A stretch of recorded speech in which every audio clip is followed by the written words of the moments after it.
नमस्कार। निशुल्क ज्योतिष परामर्श केंद्र में आप सबका स्वागत है।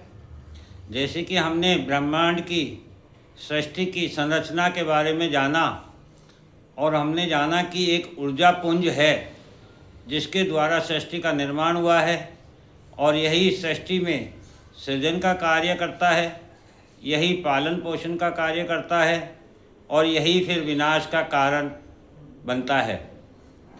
अर्थात एक देवी शक्ति ही, स्थित्व गुण ही इस पूरी प्रकृति में विद्यमान है। इसीलिए आज हम उस स्थित्व गुण के जो महत्व हैं उसको समझने का प्रयत्न करते हैं।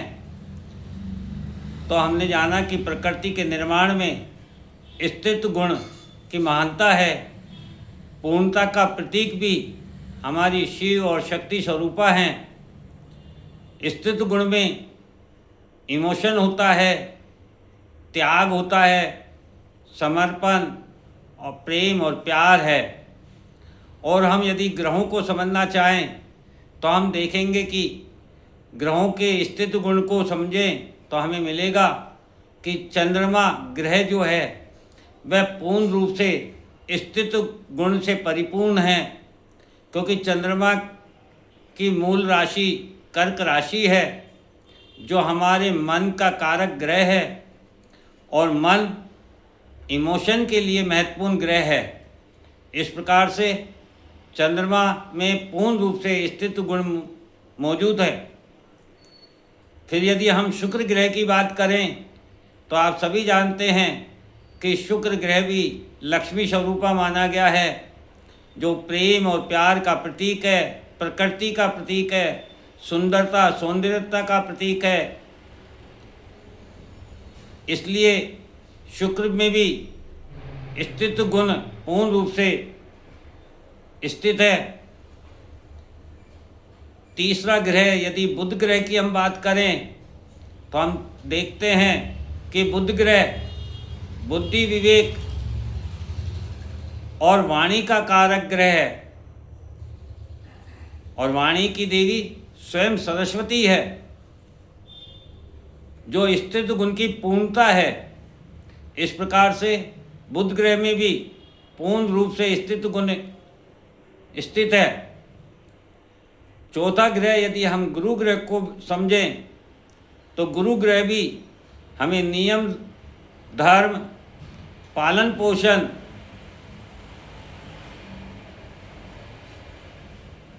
त्याग, समर्पण की भावना देते हैं एवं गुरु को वृद्धि का कारक ग्रह माना गया है। और स्त्रीत्व में ये सभी गुण पूर्ण रूप से विद्यमान होते हैं। प्रकृति के किसी भी अंश में वृद्धि के लिए स्थित्व गुण का होना अत्यंत आवश्यक है। इस प्रकार से भी हम समझ सकते हैं कि गुरु में भी स्थित्व गुण स्थित है। प्रकृति की वृद्धि की जिम्मेदारी स्थित्व के पास ही है। स्थित्व गुण का श्रेष्ठतम गुण ही त्याग और समर्पण है, जो गुरु में विद्यमान है। पांचवा ग्रह यदि हम मंगल ग्रह को समझें तो मंगल ग्रह ऊर्जा का कारक ग्रह है, जो शक्ति का प्रतीक ग्रह है और देवी काली माँ से अधिक शक्ति ब्रह्मांड में और कौन है। अतः ऊर्जा जिससे कि सृष्टि का निर्माण हुआ है वह स्वयं देवी है।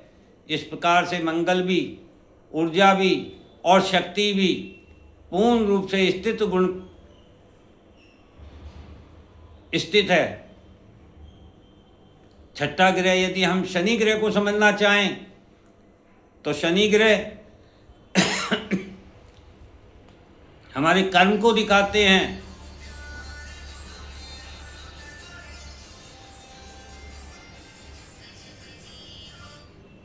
कर्मफल को दिखाते हैं, सेवा को दिखाते हैं, समानता को दिखाते हैं, निरंतरता के कारक ग्रह हैं, धीमी गति के कारक ग्रह हैं, सेवा भाव के कारक ग्रह हैं। और हमारे जीवन में स्पष्ट रूप से देखने को मिलता है कि स्त्रियां ही परिवार की जिम्मेदारियों को लेकर कर्म प्रधान होती हैं। समय के साथ, डेडिकेशन के साथ अपने कर्म को पूर्ण स्वरूप देती है, पूर्ण रूप से उस कर्म में सेवा भाव होता है, वही उनका कर्म फल है। एवं सभी स्त्रियां सभी को समानता की दृष्टि से महत्व प्रदान करती है। वह किसी बालक में अपने भेदभाव नहीं करती है तथा सभी के लिए निरंतर सेवा भाव से कर्म करती रहती है। इसलिए भी हम शनि ग्रह में स्थित गुण की विद्यमानता देख सकते हैं। और अंतिम ग्रह जो है वह है सूर्य। सूर्य स्वयं एक ऊर्जा का पिंड है जो संपूर्ण आग स्वयं में समाहित कर लेता है और प्रकृति को प्रकाश प्रदान करता है, काम करने एवं जिम्मेदारी निभाने हेतु प्रेरित करता है तथा सूर्य की ऊर्जा और किरणें ही सृजन का मुख्य स्रोत है।